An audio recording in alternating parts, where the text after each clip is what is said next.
Jangan tidur waktu itu. Sebab apa? Banyak terjadi serangan-serangan jantung.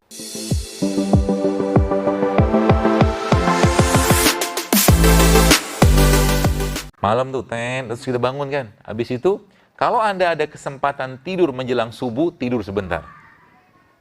Itu tidur baik. Itu tidur yang bagus itu.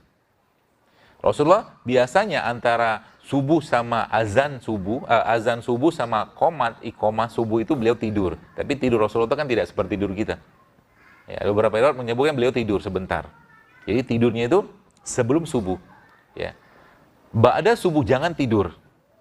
Karena tidur ba'da subuh adalah waktu di mana jantung kita lagi, jadi kondisi udara saat kita sekarang saat itu ya, jadi waktu subuh sampai syuruk atau duha itu ya 2 jam atau satu jam lah, mengatakan setengah jam 1 jam kurang lebih seperti itu setelah subuh.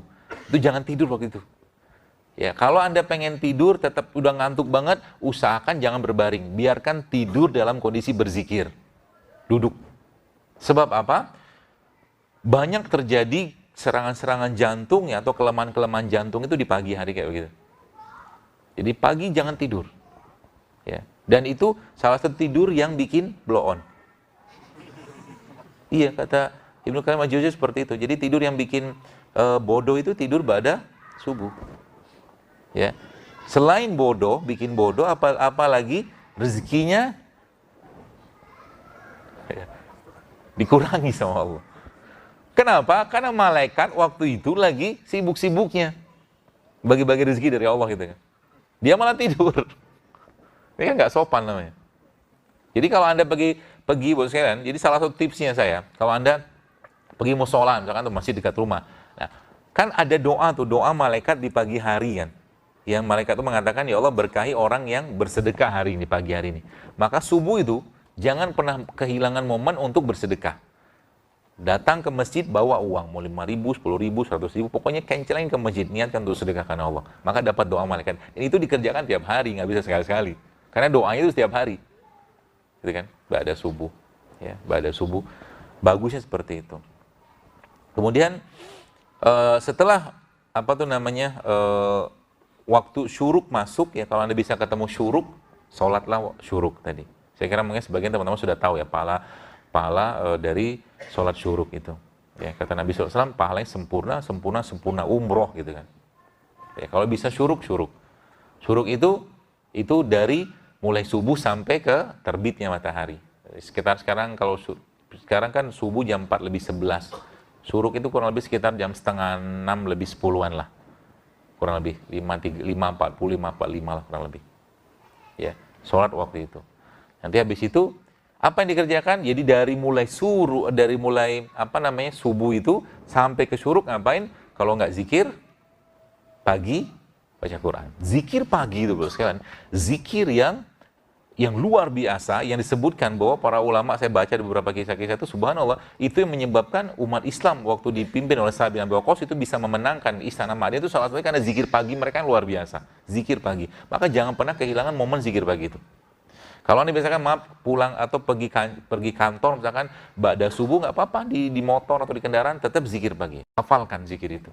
Karena itulah kemenangan kita di situ. Jangan lupa zikir pagi. Ya. Dan lagi-lagi saya sampaikan, ibadah itu adalah nutrisinya kolbu.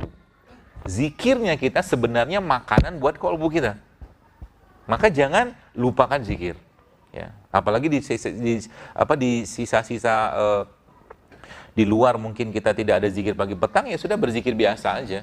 Dan zikir itu dilafazkan, bukan di dalam hati. Dilafazkan, diucapkan, astagfirullah gitu kan. Ya tidak perlu gede-gede lah mulutnya gitu kan.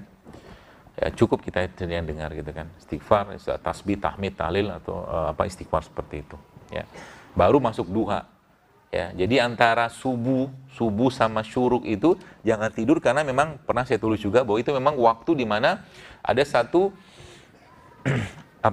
satu bahan yang Allah turunkan atau ciptakan di udara pagi itu yang ingat saya namanya nitric oxide atau NO, dan ini salah satu antioksidan yang paling baik.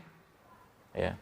Jadi subuh itu jangan tidur, nikmati limpahan rezeki dari Allah dari udara tadi, ya. Subuh itu. Kemudian baru masuk ke duha, Ya, duha saya kira mungkin semua sudah paham ya. Duha yang paling baik kapan? Dekat-dekat sama zuhur.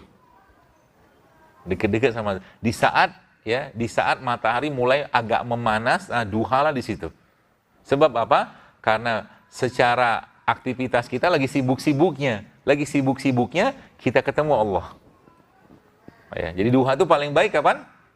Waktu lagi matahari panas-panasnya. Ya. Bahkan setengah jam sebelum itu masih boleh. Sebelum zuhur, misalkan jam 12, kita setengah 12 duha masih boleh. Ya. Dan kalau sudah ibadah, gaspol. Gaspol maksudnya apa? Kalau Anda, misalkan para yang baru dilantik menteri kemarin kan, pasti pakai baju yang luar biasa. Ya, pakai jas, pakai apa, pakai parfum segala macam. Nah, perlakuan seperti itu, ya kalau kita lakukan adab yang sama terhadap Rob kita kepada Allah, maka harusnya lebih. Maksudnya gimana? Contoh kan, kalau Anda di sini kan kalau kerja kan nggak pakai kaos oblong, beda sama Google kata pakai kaos oblong. Jadi kalau sudah ketemu Allah, beradablah yang terbaik. Beradablah yang terbaik. Itu bonus yang didapatnya banyak. Contoh misalkan kita bisa siapin, misalkan Anda kerja boleh pakai baju oblong, silakan. Tapi ketika ketemu Allah jangan pakai baju oblong. Bawa baju. Usaha sedikit, ikhtiar sedikit supaya apa? Supaya ketemu Allahnya lebih baik. Ya. Habis itu gimana? Nabi SAW sampaikan bahwa kalau tidak memberatkan umatku, kalau memungkinkan sekalian Anda bersiwaklah. Bukan sikat gigi ya, tapi siwak. Ya. Dan siwak itu salah satu bentuk ibadah atau mungkin salah satu bentuk sunnah Nabi SAW yang sangat dicintai Allah. Ya, Allah mencintai orang-orang bersiwak. Ya, mungkin lagi wudhu itu, jadi kalau saya pernah ngitung itu kalau dihitung-hitung, ya, kita satu hari itu kalau kita bisa rutinkan saja bersiwak, itu lebih dari 30 kali kita bersiwak. Kenapa? Kalau tidak memberatkan umatku, maka setiap habis wudhu, aku akan wajibkan mereka bersiwak. Itu yang pertama. Wudhu 5 kali sehari kan? Kalau tidak memberatkan umatku, maka setiap mau sholat, aku wajibkan mereka bersiwak 5 kali, 10 kali udah. Ini belum termasuk sholat sunnah loh. Belum termasuk sholat sunnah. Setiap mau sholat siwak. Ya, ya, itu siwak. Dan siwak itu merupakan salah satu sunnah kenabian. Ya, sunnah Nabi. Ya, di samping ada bersiwak, kemudian cukur kumis, cukur bulu kemaluan, berbekam, sama wangi-wangian. Itu sunnah itu. Ya, jadi kalau Bapak Ibu, teman-teman sekalian di tas Anda, ya terutama yang ikhwan ya, kalau bisa tuh minimal ada 2 produk tadi tuh. Kalau nggak siwak, parfum. Mau ketemu Allah, siwakan dulu. Parfuman dulu. Wangi-wangi dulu. Karena malaikat suka dengan wangi-wangian. Ya, seperti itu. Masuk kita sampai ke siang ya. Masuk siang di duha, aktivitas Nabi SAW seperti itu. Lalu siang ada namanya qailullah. Qailullah ini kalau kita Bapak Ibu teman-teman baca di penelitiannya namanya power nap. Power nap itu tidur berkualitas. Ada yang mengatakan sebelum zuhur, ada yang mengatakan sudah zuhur. Tapi kalau kuliah dua-duanya bagus. Ya, kalau misalkan zuhur setengah 12 atau jam 12, maka setengah 12 tidur sebentar. Tidur sebentar. Atau nanti ba'da zuhur juga tidur. Baik, jadi siang ya, siang kemudian masuk lagi, ada waktu yang kita nggak boleh tidur. Ada waktu yang kita nggak boleh tidur, antara tadi, asar sama maghrib. Jangan tidur waktu itu. Karena itu tidur juga yang tidak baik, yang memang dilarang oleh Nabi SAW. Ya, secara organ juga tidak baik. Tidur di waktu asar ke maghrib.